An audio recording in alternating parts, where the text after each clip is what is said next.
Now we return to the council room. The champion and kings, looking at all the records, decide that they cannot so easily forgive the elves for their transgressions. Instead, they shall speak with the humans about how best to handle the situation on a case-by-case basis. The elves must earn their place if they wish to be part of their alliance.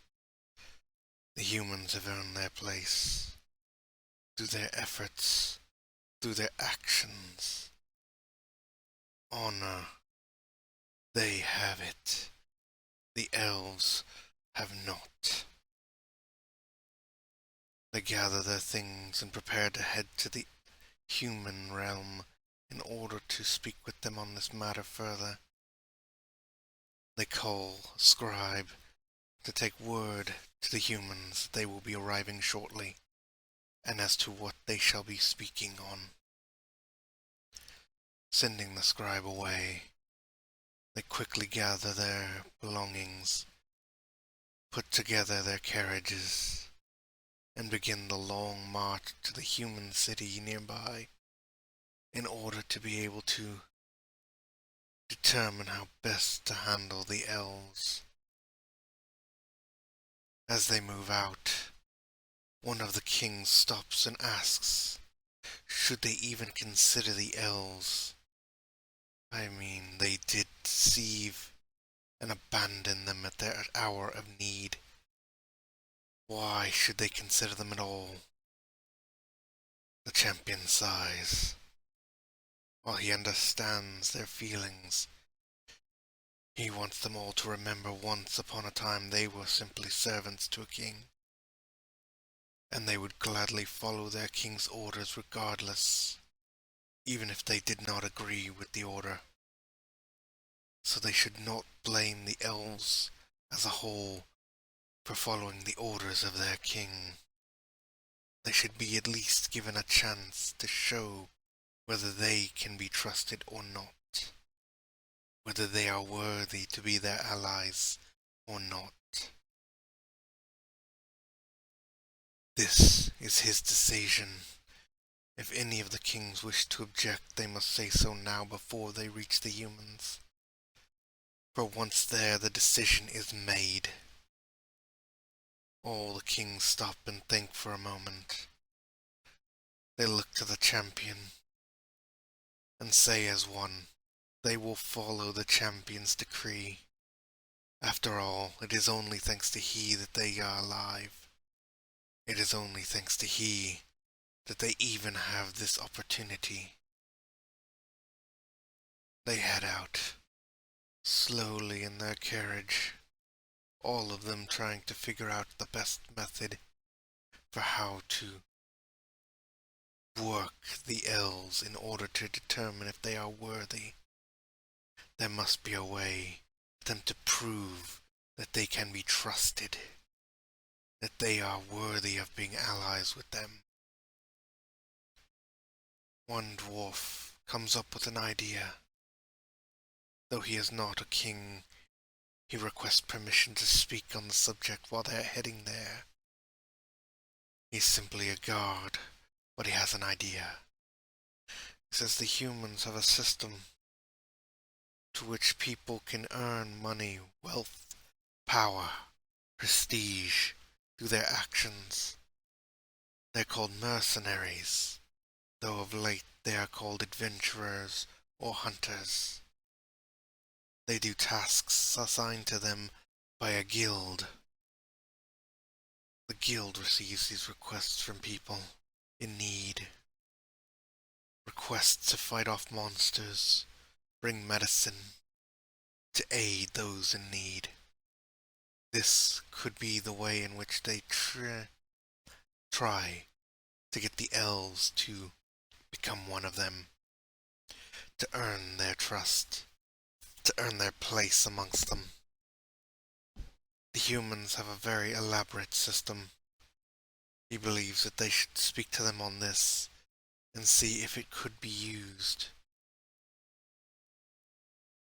kings murmur amongst themselves for a moment. The champion speaks up, saying this is a good idea. They will speak to the humans. If they agree, then they shall employ it to push the elves to prove their worth, to prove that they can be trusted. But more than this, he wants to know why. Why did the Elven King have them return? What could he have been thinking? What happened that made him call back all of his forces on the eve of battle, at the hour in which they needed them most? Something was off. He'd heard rumors that the elves were an honor-bound species, that their king was just, always seeking to help those in need. What could possibly have made such a man call back his forces when they were so gravely needed? Something disturbs him. Could it be that they found something that was a greater threat? Could it be that they faced an even greater enemy that they are unaware of? Or that they might have found something which turned them from their goal of aiding others to defending themselves? Who's to say? But this is something he needed to get an answer to. Looking to the kings, he spoke his mind. They all agreed. If the Elven King was truly such a man, truly so honorable and just, surely something had swayed him. Perhaps he came across something that corrupted his mind, and he's no longer able to see reason, and that is why the elves are seeking an alliance. Maybe he has died, and that is why they returned. These are questions that do need answers. But how to broach them? How do you get these answers without seeming like you're probing them for weaknesses? The dwarves would put this on hold and simply speak to the humans first. Upon their arrival, they were greeted happily by the humans and guided to the chambers in which they would speak with their leaders. Opulence could be seen in the chamber, though the outside world beyond was desolate, barren, the civilians struggling to make ends meet, fighting for survival, fighting just to live another day. It was a stark contrast to the squalor of the civilians.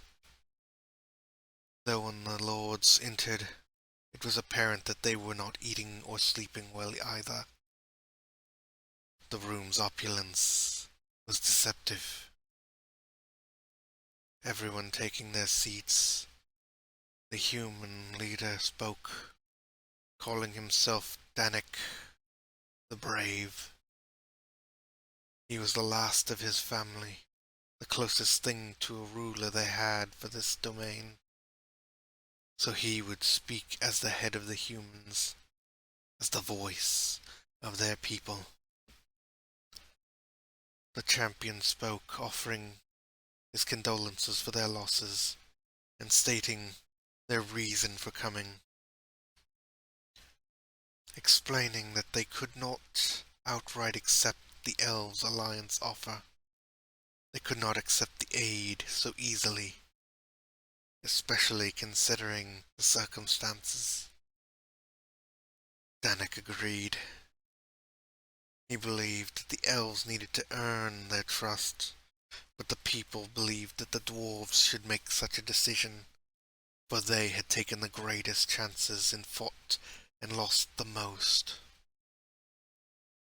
Danik agreed to this, though he felt that the humans were not standing up for themselves well enough.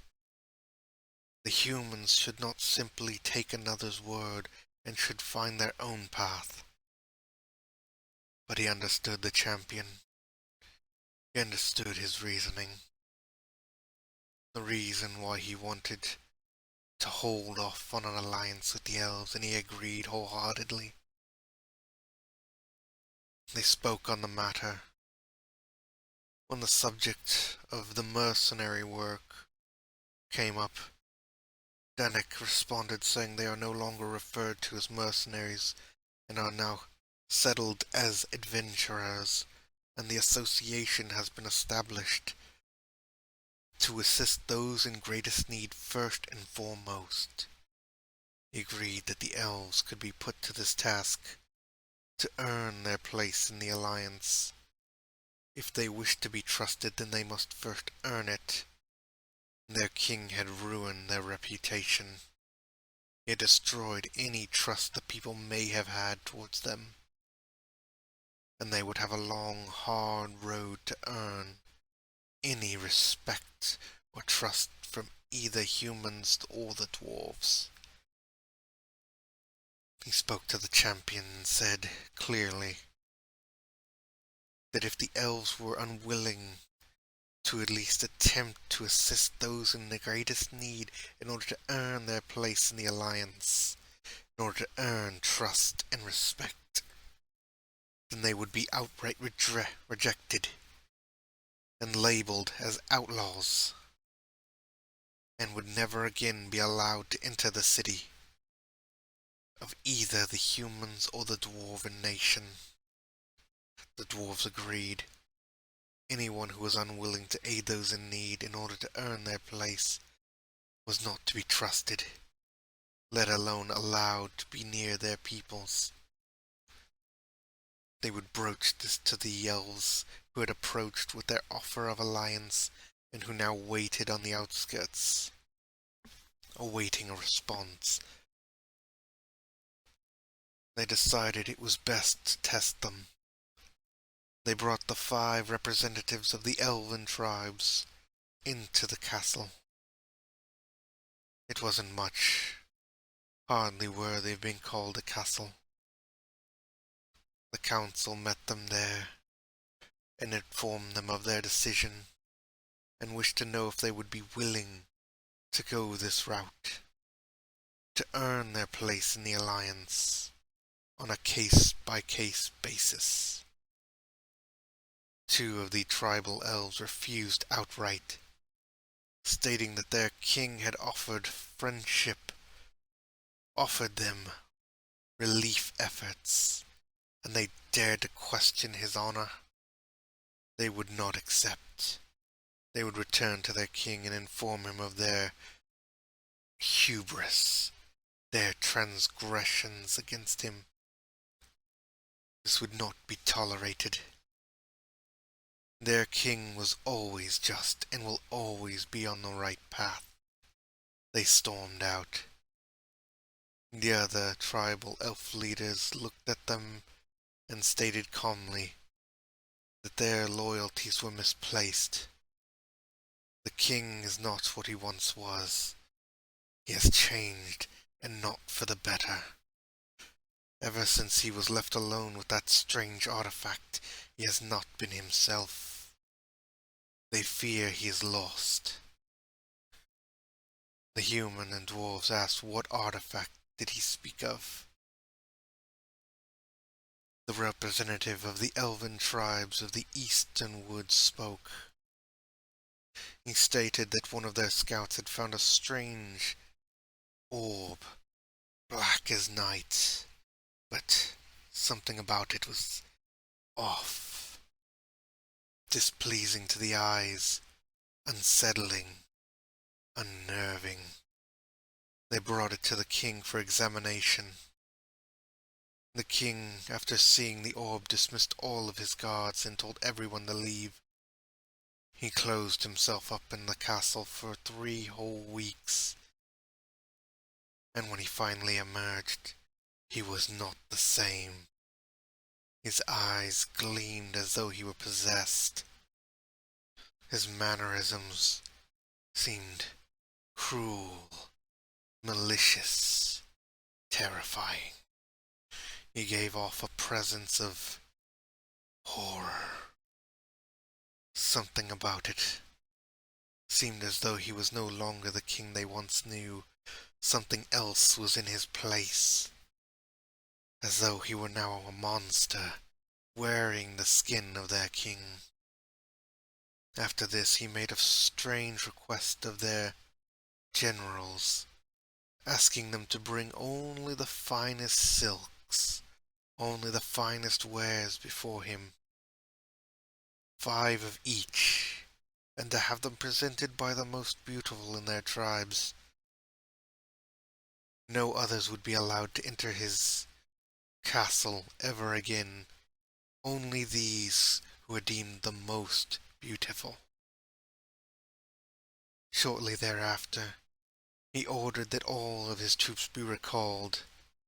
There was work to be done, and no time to be wasted on those that would no longer matter. If they wanted to survive, they needed to get to work quickly. They, of course, carried out the order. The tribal leaders, being unsettled by the sudden change and bizarre actions of their king, began to murmur. Only the loyalists to the king have remained. Of the 8 elven tribes that once lived in their domain, only the 5 of them have remained in the king's territory. The rest have fled to human lands, seeking to join them. Though 2 of the 5 have now returned to the king, still requesting that all elves remain loyal to their king because he is always going to be just. He is their king. He is their rightful ruler. They must stay loyal. They must not falter in these dark times. The 3 tribal leaders that remained said that they would not only accept the offer, but all of their people, those that follow them, would do the same. They would not remain at the king's side. They feared if they did, only death would be waiting for them. He is not the king they knew, and he will never be again. Whatever that thing is that he is so clung to, that orb of darkness, it must be destroyed. It must never be allowed to influence others again. They request that the humans and dwarves look into this artifact. If they have any information that they require, they will give it. If they can help them to destroy this orb and destroy the evils it has wrought upon their people, they will forever be indebted to them. The humans hearing this were taken aback. The dwarven champion spoke quickly. Did this orb give off a black aura? Was it about the size of a hand? The hand that can never be unseen. Did it feel as though you were being pulled into it? One of the chiefs of the elven tribe spoke. How do you know this? The dwarf champion spoke in a hushed tone. How can they be here? Such dark and evil things. He said that he had seen them in a dream once. He'd only glanced at them briefly. It felt as though his very soul was being drawn into it, as if something were trying to devour him. If the king of the elves truly was in possession of one of these orbs, then they were correct in assuming that only death would remain, that their king was no longer what he once was. He was lost. This orb, when he saw it in the dream, there was something behind it, some entity, terrifying, otherworldly, powerful beyond measure. as if it were some sort of dark god. He could not see it clearly, but just a glance caused every fibre of his being to be racked in terror, as if even if he were to breathe in the slightest, he would be discovered, and his soul would be lost for all eternity, and he would remain in this darkness. His body would no longer be his own, his people would be lost, torn asunder, turned into puppets on strings to do this thing's bidding. It terrified him. When he woke, he drew a picture of the orb, but after drawing the picture it was destroyed, as if its very existence could not be. It burst into black flames and quickly vanished into nothing. Seeing this, he was determined never to allow such a thing to ever come near his people. He has no clue how to destroy such an artifact, no clue how to fight against its darkness. The elves were truly in a precarious situation. If their king truly had it, he was gone.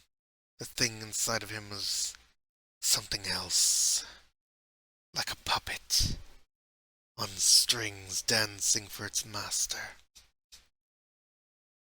He had no clue what its objective was, but he had no doubt that it would not be good.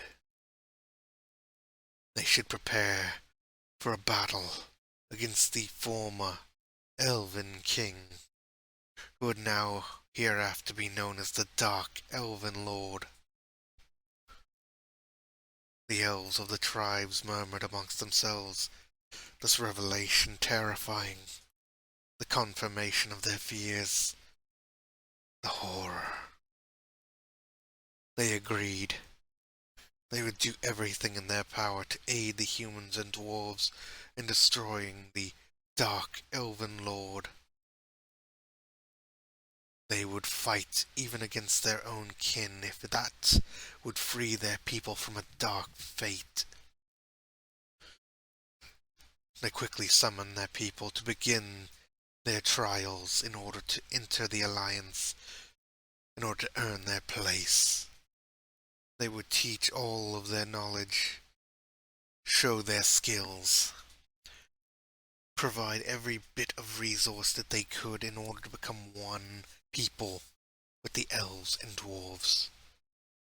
They had no fear of losing their traditions, no fear of corrupting their ancient ways. This was a fight for survival, a fight for their souls and the future of their children. They would hold nothing back. They called forth their greatest champion, the only one the elves had ever known. Adriel. He's not a warrior. He's not a hunter. He's an elven druid, a mage of the forest, but the strongest champion they have ever known. His lifespan has exceeded that of the elders. He's more than 5,000 years old. While he is old, he still acts as though he is young, refusing to allow age to determine his mannerisms, his actions, his personality. He has seen much in his time.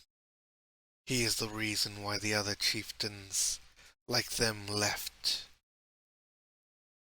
Because he saw what was real, not what was fake.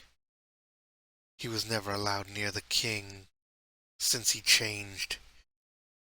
The king ordered that he be kept far from him, out of fear. Fear that he would unveil what he really was. Unveil his true self. Adriel looked at them all and spoke. The dark thing that resides in the king cannot be removed. Once it took hold, That was its body now. That would it that was its true form. The only way to stop it was to kill the king. Though all the elves he spoke to of this shunned him, calling him a traitor, saying that he would never be known as a champion again if he would dare to raise a hand against his own king. How could he be called a champion?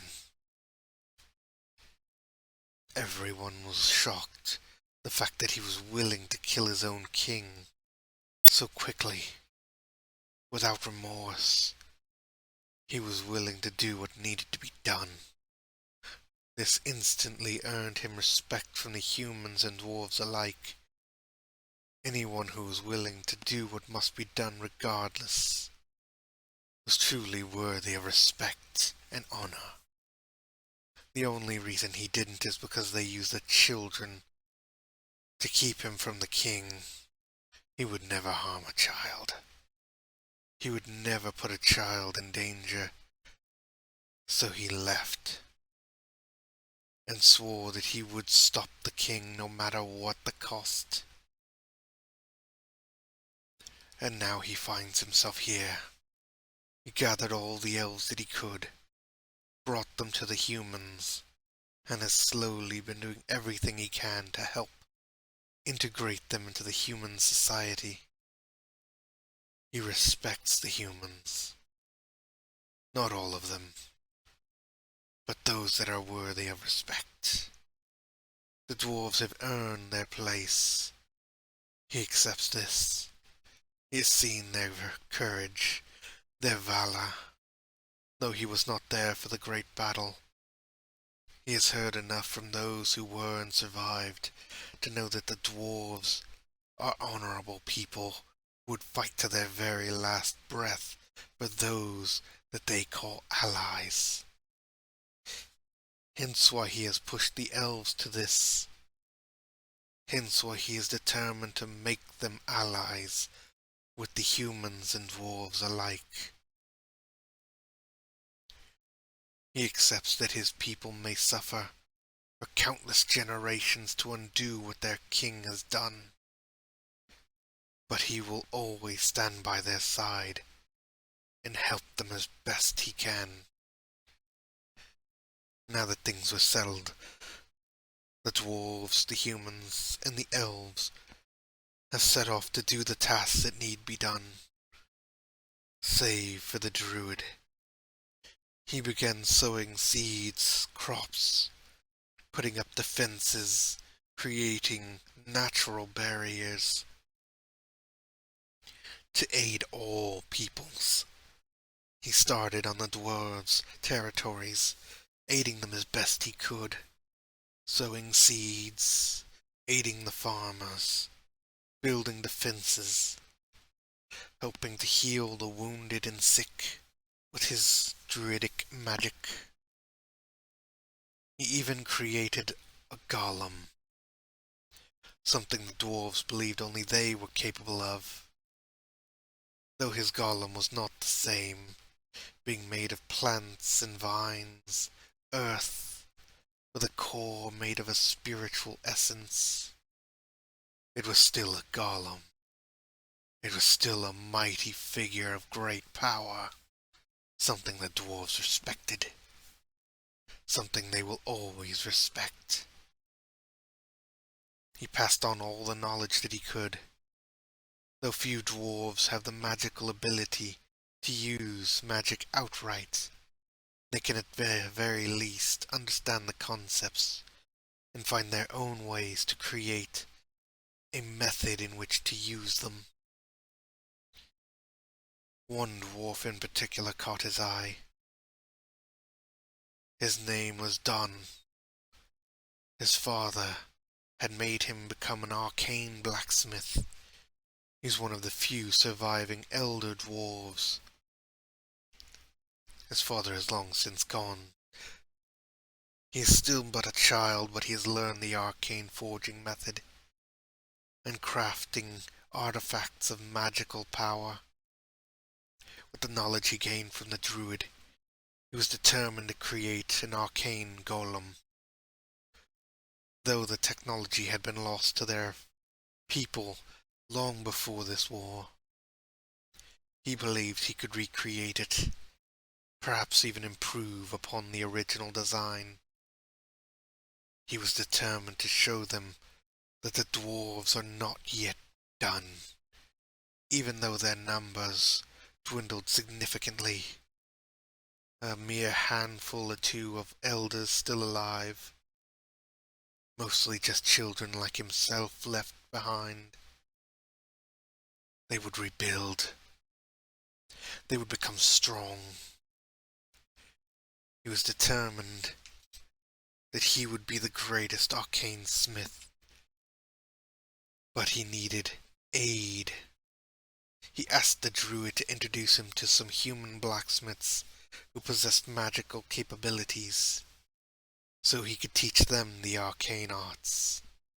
He knew the elders were against teaching that art to anyone outside of the dwarven people, but these times being what they were, he was determined to do it anyway. He would face the consequences of his actions happily, as long as their people could grow strong again. The druid agreed. He spoke with the champion prior to leaving, informing him of what he was about to do. The champion agreed. There was no time to hold on ceremony and the old ways. He gave his blessing and an insignia, showing that he had the champion's blessing, and that anyone that opposed what they were doing would have to face the champion. Bowing out of respect, Adriel took the smith and headed into town. Unfortunately, only 2 such smiths existed in town, both of them young and inexperienced.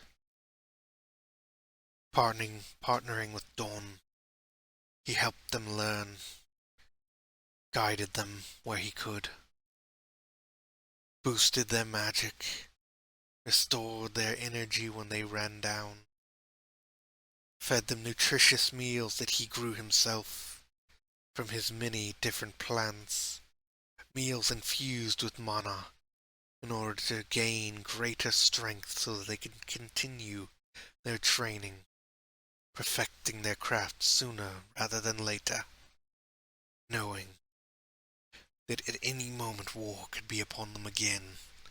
The monsters were not gone.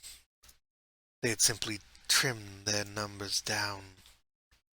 He knew they were still fighting, here and there, beasts invading what little farmland they had, beasts attacking cities on the outskirts.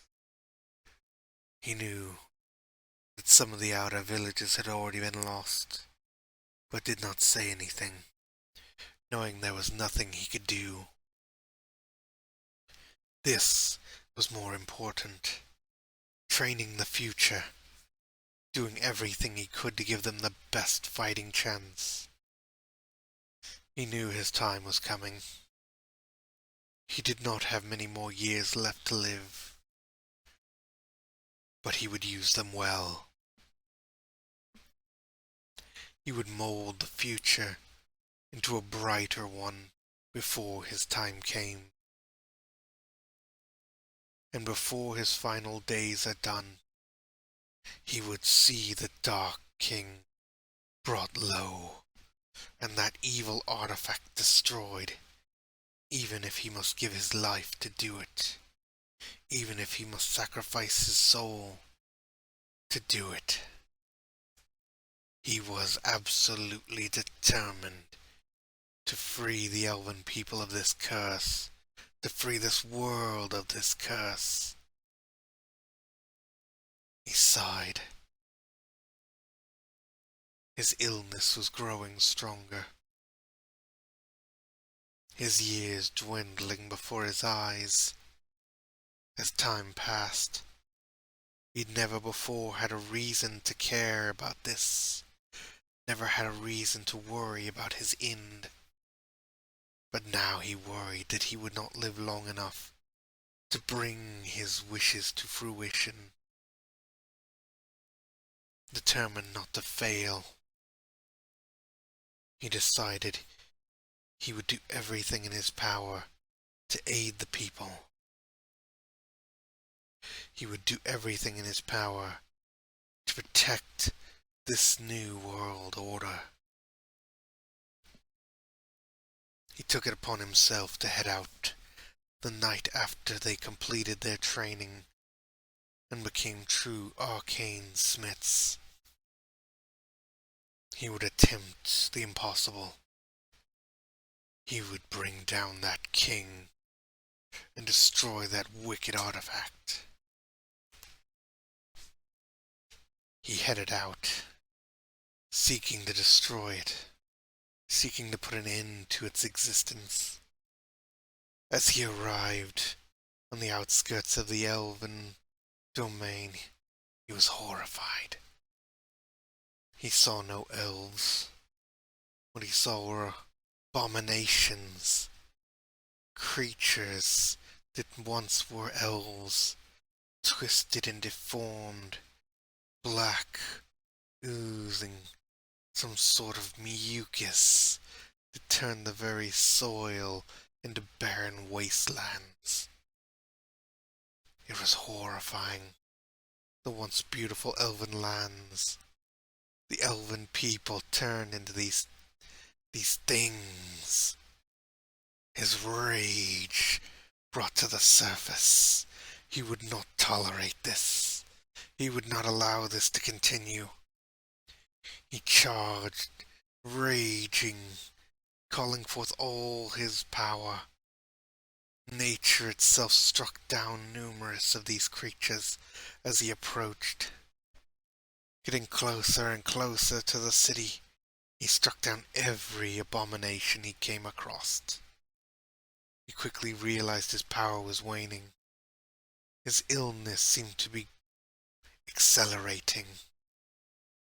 He could feel his life draining from his very being. As he collapsed to the ground, coughing, hacking, and spitting up blood, he realized something was eating away at him. As he looked up, he saw the former king, now an abomination, blackened like coal, holding that orb. He could see his life force being drawn into it. He struck with all his might. A bright flash of green light emanated in a mighty explosion.